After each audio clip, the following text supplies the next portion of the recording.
prática de teste de exercício cardiorrespiratório, onde a gente vai dar ênfase aos ajustes respiratórios que acontecem durante um teste de esforço progressivo máximo, né? Lembrando que um teste de esforço é aquele teste onde a intensidade de exercício começa baixinha e de tempos em tempos ela vai aumentando até a exaustão. Já fizemos aí vários exemplos de teste desse tipo ao longo da nossa disciplina, mas evidentemente sem a medida concomitante dos gases expirados, ok? Então o protocolo é aquele protocolo que vocês conhecem, a intensidade de exercício vai começar com 50 watts, a cada 2 minutos a intensidade absoluta, a potência de exercício vai aumentar 25 watts até a exaustão voluntária da pessoa. Qual a diferença hoje? A diferença é que a gente tem aqui o sistema metabólico, que é essa caixinha que está aqui em cima da mesa. Esse sistema metabólico, ele é constituído basicamente por 3 componentes, são eles: um medidor de fluxo aéreo, que mede o fluxo aéreo índice e expiratório, uma célula ou sensor de oxigênio, que mede a concentração de oxigênio no ar expirado, então a fração expirada de oxigênio, na verdade, é a concentração, e finalmente tem uma célula ou sensor de CO2, que mede a concentração de CO2 no ar expirado pela pessoa, tá certo? A célula de oxigênio tem condições de medir o consumo de oxigênio, a fração expirada de oxigênio. A célula de CO2 mede a produção de gás carbônico e, consequentemente, também a fração expirada de CO2 e, por meio de tudo isso, junto com o medidor de fluxo aéreo, que nós chamamos de fluxômetro, nós também conseguimos medir o consumo de oxigênio, ok? E aí a gente já sabe que o VO2, assim como as outras variáveis fisiológicas em resposta ao exercício, podem ser medidas durante o esforço submáximo e durante o esforço máximo, tá bom? Então a Tati vai abrir o programa só para vocês verem aqui o jeitão, tá certo? De como funciona. O programa do VO2000 é esse aqui, o Breeze Suite, né? Mas evidentemente que isso vai se alterar a depender da marca do sistema metabólico que o profissional for utilizar. O sistema metabólico hoje, ele é disponibilizado, sobretudo, em universidades públicas, times, né, de futebol de primeira linha, né, nacionais, e algumas clínicas aí de medicina do esporte, clínicas de cardiologia, onde tem profissionais médicos com habilitação para operar o sistema metabólico e, evidentemente, interpretar os dados. Então, veja, aqui é a interface do programa. É uma interface até um tanto quanto que antiquada, né, mas é uma interface, digamos assim, intuitiva. Né? Então, o que a gente tem ali? Tem arquivo, tem editar, visualizar, ferramenta e tal. Então, para começar o teste, a gente tem que colocar os dados do paciente ou do atleta que nós vamos avaliar. Quem vai ser o nosso voluntário ou a nossa voluntária? Pode ser você, Felipe?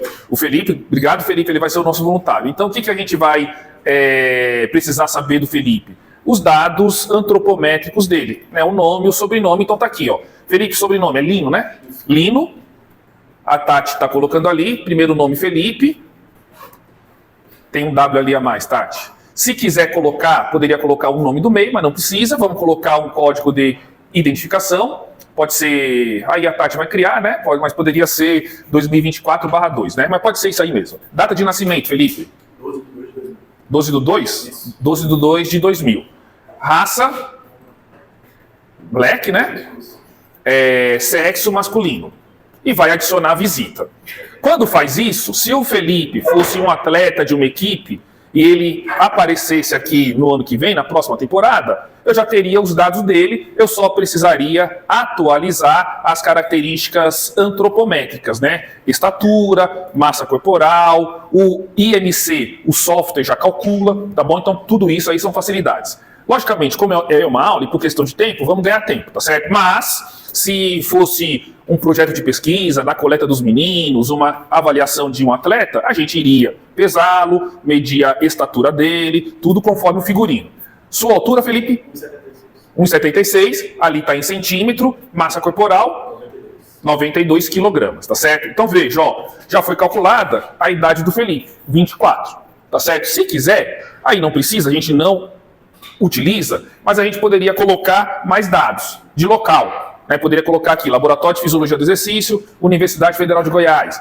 Poderia colocar o nome do profissional da saúde responsável pelo teste, o nome do técnico, né? Então isso aí é cuidado de cada local, de cada clínica, de cada laboratório de medicina do exercício e do esporte ou laboratório de fisiologia do exercício. A gente, como nós não temos um volume muito alto de exames, né, porque trata-se de um laboratório de pesquisa, a gente não preenche esses outros dados. Quando a Tati colocou aqui as características antropométricas dele, veja, já fez o cálculo do IMC, 29,70 kg por metro quadrado, né? Que, de acordo com os critérios aí vigentes, o Felipe seria classificado como sendo sobrepeso. Mas a gente vê que ele tem uma massa muscular aí, visualmente, acima da população em geral, né? Então, tomar cuidado que o IMC, a depender da situação, não refere aí sobre a composição corporal de gordura, né? Sobre a presença de gordura, a composição corporal, melhor dizendo. O que a Tati vai fazer agora? Vai clicar em GX. GX por quê? GX é a sigla da língua inglesa para teste de esforço. Né? Teste de esforço pode ser chamado de GX. Quando ela clicou no GX, veja só, tem uma série de coisas que a gente pode editar, que nós podemos manipular, tá certo? Então, olha só, nós podemos fazer um teste para a mensuração do gasto calórico no repouso, nós podemos fazer um teste de esforço progressivo máximo, que é o que a gente vai fazer. Então, por exemplo, uma clínica de nutrição de primeira linha, né? Eu estou falando de coisa de primeira linha. Já te atendo, Gabriela, para prescrever fielmente, precisamente, a dieta de uma pessoa, precisa saber o gasto calórico dessa pessoa. E o jeito mais preciso de fazer isso é por meio de um teste dessa característica, com esse mesmo equipamento, porém, sem o exercício. Vai medir isso durante o repouso. E aí nós sabemos o gasto calórico da pessoa, lembrando que consumo de oxigênio tem relação com gasto calórico. Eu falei para vocês lá no começo do curso que para cada 1 litro de oxigênio consumido são gastos aproximadamente 5 quilocalorias. Ok? Então a gente consegue fazer isso, se fosse preciso, durante o repouso também. E podemos fazer também durante o exercício submáximo. Aí vai depender da pergunta que se quer responder. Então vai lá, Tati, coloca lá.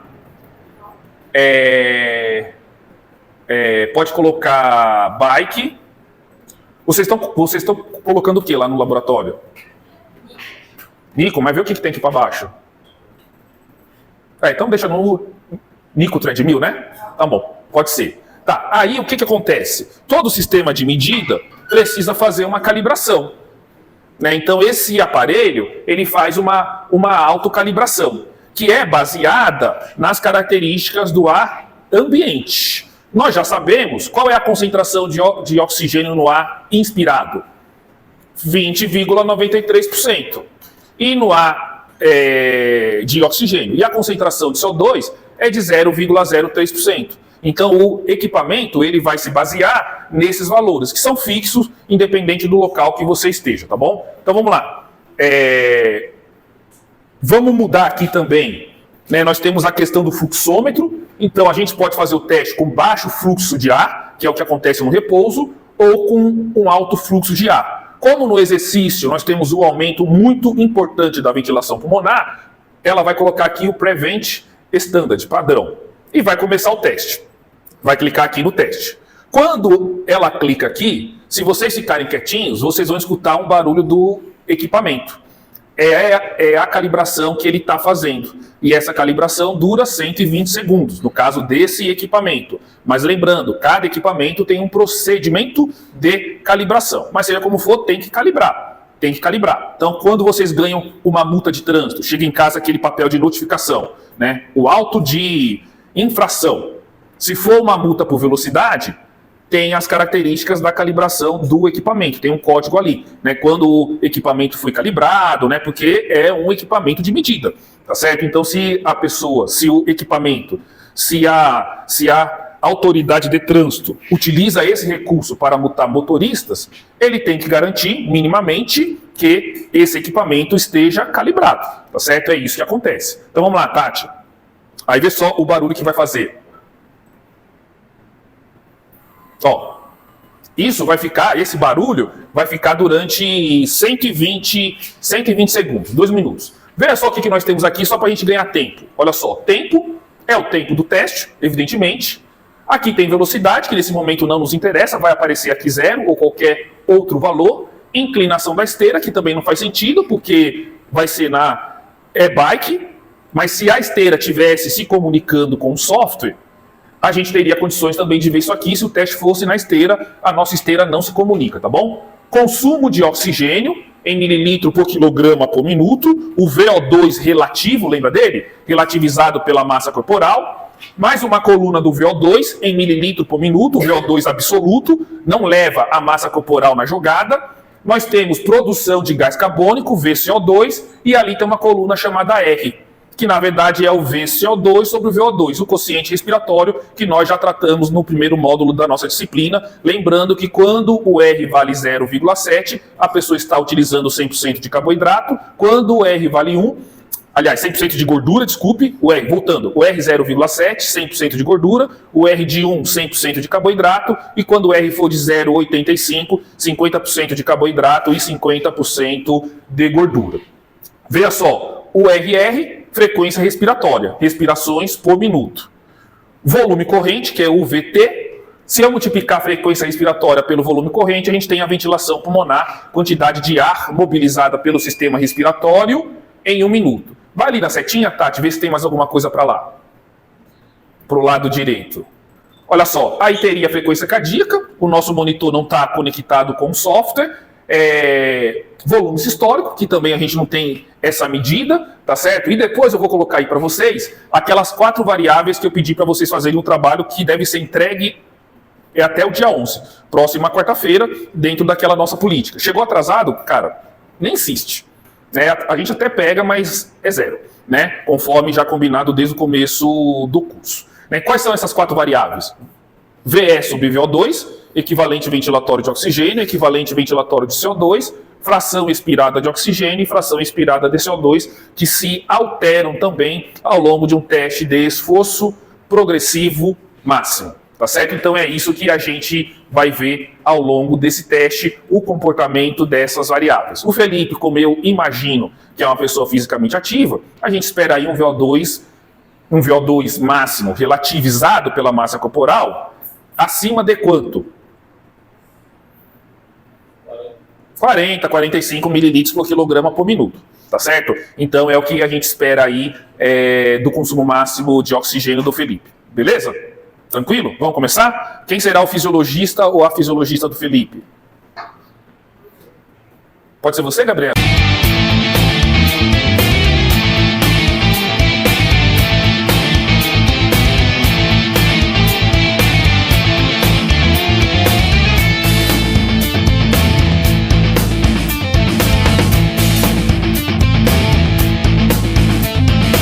Com intensidade, aonde o VO2 é 7, eu não posso falar que ele está fazendo um exercício correspondente a 2 METs, 2 equivalentes metabólicos, porque se no repouso, o VO2 de repouso é de 1 equivalente metabólico, 3,5 mililitros por quilograma por minuto, nesse momento ele está fazendo um exercício aí de aproximadamente 2 METs. Nesse momento agora está até um pouco mais, Está um pouco mais de 2 METs, já está indo para 3, 3 vezes 3,5, 10,5 mililitros por quilograma por minuto, corresponderia aí, portanto, a um exercício de intensidade de 3 METs, 3 equivalentes metabólicos da tarefa, que é o valor aí, é o significado do acrônimo MET, tá certo? Beleza? Olha só, tempo, estou circulando aqui com o mouse, tá? Tempo do teste, velocidade e inclinação não faz sentido, porque trata-se de um teste em outro ergômetro, consumo de oxigênio, o absoluto. Se eu pegar esse valor e dividir pelo peso dele, que eu acho que era 92, 94, enfim, não sei, vai ter que dar esse valor aqui de 7,2. É o valor relativizado, lembrando que o VO2 relativizado nos permite comparar pessoas de dimensões corporais diferentes. Valor do R, o que é o valor do R? É o VCO2 sobre VO2, que não tem unidade de medida, porque eu vou simplificar litro por minuto daqui, com litro por minuto daqui, ou mililitro por minuto pelo mililitro por minuto, então vai dar uma variável sem unidade de medida. Repare que o valor do R agora dele está alto, não é o esperado. Como trata-se de um exercício de intensidade baixa, esperaríamos um R mais próximo de 0,7. Provavelmente ele está hiperventilando. Lembrando que hiperventilar é o aumento da ventilação não associado a uma necessidade metabólica, e de fato, quando eu venho aqui na coluna da ventilação, para essa intensidade de exercício, a ventilação deveria estar menor, ok? Vamos lá. Ventilação, presta atenção aqui, é igual a volume corrente vezes frequência respiratória. Então, se eu multiplicar essa coluna por essa aqui, tem que dar a coluna da ventilação pulmonar, tá certo? Então, vamos ver o comportamento do VO2 no gráfico? Veja só, eu vou dar uma limpada nesse gráfico aqui, tá? Só vou deixar nesse momento, o consumo de oxigênio.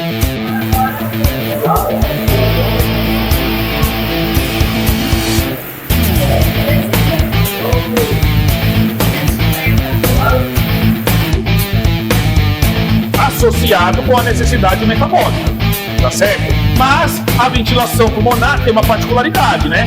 Que daqui a pouco nós vamos ver uma inflexão da curva da ventilação pulmonar. E a essa inflexão nós damos o nome de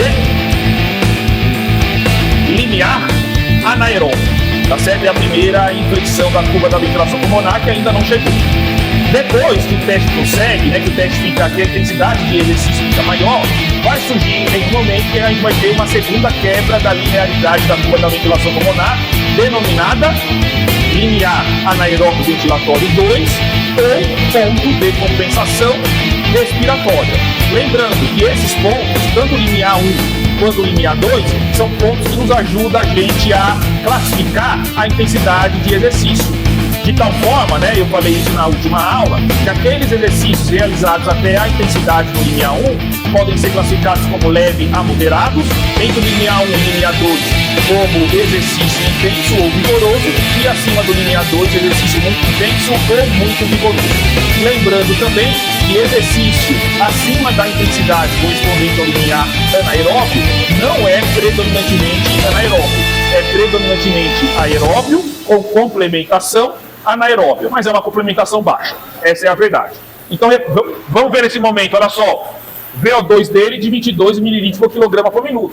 É um VO2 baixo, mas a intensidade ainda para ele está baixa, né? Se a gente estivesse lidando com o paciente, provavelmente o paciente já estaria entrando aí em exaustão. Evidentemente que isso vai depender da capacidade funcional da pessoa, tá certo? Tem pessoas que são muito debilitadas e aí sim a gente tem aí um VO2 máximo ou um VO2 pico bastante baixo. Vamos lá. Frequência cardíaca dele nesse momento, 150 batimentos por minuto, correspondendo aí a 80% da frequência cardíaca máxima prevista pela fórmula de Tanaka e colaboradores. Lembrando essa fórmula, 208 menos 0,7 vezes a idade, ok? Vamos perguntar para o nosso fisiologista, percepção de esforço. 13, beleza, dados ótimos. Olha só, de acordo com o critério do Colégio Americano de Medicina do Esporte, uma frequência cardíaca acima de 76% da frequência cardíaca máxima já é um exercício de intensidade vigorosa, ou muito intensa, tá certo? Ou intensa, né? De 64% a 76% é um exercício de intensidade moderada. Então está batendo aí com a percepção de esforço da pessoa de 13 nesse momento e com os dados de frequência cardíaca. Olha só, VO2 por volta de 26, 27, 28, daqui a pouco o teste vai começar a ficar progressivamente melhor. Veja quem que nós temos aqui, ó. Veja quem que nós temos aqui. Ventilação estava subindo linearmente. Parece que nesse momento a gente teve uma quebra da linearidade da curva da ventilação pulmonar. Olha só, ventilação pulmonar em azul. Ela estava subindo dessa maneira, ó. E aqui teve uma quebra da linearidade. Então aqui é um ponto candidato a ser o limiar anaeróbio ventilatório 1 do Felipe. Tá certo? A inspeção, ela é visual. Tá certo? O que nos ajuda são as outras variáveis do trabalho da próxima quarta-feira. Lembrando, qual é o comportamento ao longo do teste dos equivalentes ventilatórios de oxigênio e CO2 e da fração expirada de oxigênio e a fração expirada de CO2. Não vou falar nessa aula, vou deixar vocês pensarem um pouquinho, mas existem ajustes que vão acontecer nessas 4 variáveis quando a pessoa está no limiar anaeróbio ventilatório 1 e quando ela está no limiar anaeróbio ventilatório 2, ok? Para além da quebra da linearidade da curva da ventilação pulmonar, beleza?